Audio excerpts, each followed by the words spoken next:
અંકલેશ્વરની વાલિયા ચોકડીથી વાલિયાને જોડતા મહત્વપૂર્ણ માર્ગ પર 4 માર્ગીય બનાવવા માટે રાજ્ય સરકારે મંજૂરી આપી છે। રાજ્ય સરકાર હસ્તક આવતા કુલ 6 કિલોમીટર લાંબા કોસમડી સુધીના માર્ગને 33.35 કરોડ રૂપિયાના ખર્ચે 4 લેન બનાવવામાં આવશે। આ માર્ગની કામગીરી આગામી 1 વર્ષમાં પૂર્ણ કરવાનો લક્ષ્યાંક રાખવામાં આવ્યો છે। માર્ગને 4 લેનના ખાતમુહૂર્તનું રાજ્ય કક્ષાના મંત્રી ઈશ્વરસિંહ પટેલના હસ્તે કરવામાં આવ્યું। मार्ग पहोळो थता औद्योगिक विस्तारने जोड़ता मार्ग पर लांबा समयથી રહેલી ટ્રાફિક જામની વિકટ સમસ્યામાંથી વાહન ચાલકો અને નાગરિકોને મોટી રાહત મળશે।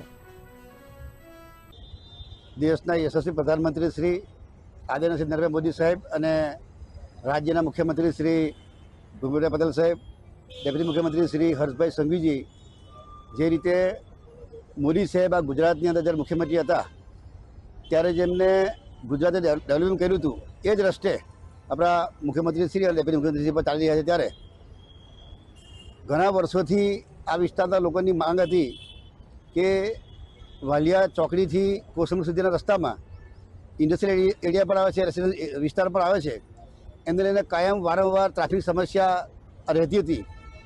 આજથી 10 વર્ષ પહેલાં આ ફોરલેનનું કામ મંજૂર થયું હતું, પરંતુ એ જ ગાળાની અંદર સ્ટેટમાં હતો રસ્તો ને એમાં નેશનલ હાઈવેમાં જવાને કારણે આપણું કામ ડિલે થયું। ફરી પાછું જ્યારે સ્ટેટ ગવર્મેન્ટની પાસે આવ્યું અને આપણે અહીંયાથી 6 કિલોમીટર એટલે કે અહીંયાથી વાલિયા ચોકડીથી કોસમડી સુધી 6 કિલોમીટર એની જે એમાઉન્ટ છે 33 કરોડ 35 લાખ રૂપિયાના ખર્ચે આ વચ્ચે ડિવાઈડર આવશે 1.5 મીટર અને બંને બાજુ 9 મીટર આમ અને 9 મીટર આમ કરીને 4 લેન રસ્તાનું આયોજન કરવામાં આવ્યું છે। એની સાથે ગટરનું પણ આયોજન કરવામાં આવ્યું છે કે જે 2.5 ફૂટ ઊંચી અને 2.5 ફૂટ પહોળી ગટર લાઈન જેને કારણે જે વરસાદી પાણી છે એ વરસાદી પાણી નિકાલ માટેનું પણ ગટર લાઈનનું પણ આયોજન કરવામાં આવ્યું છે।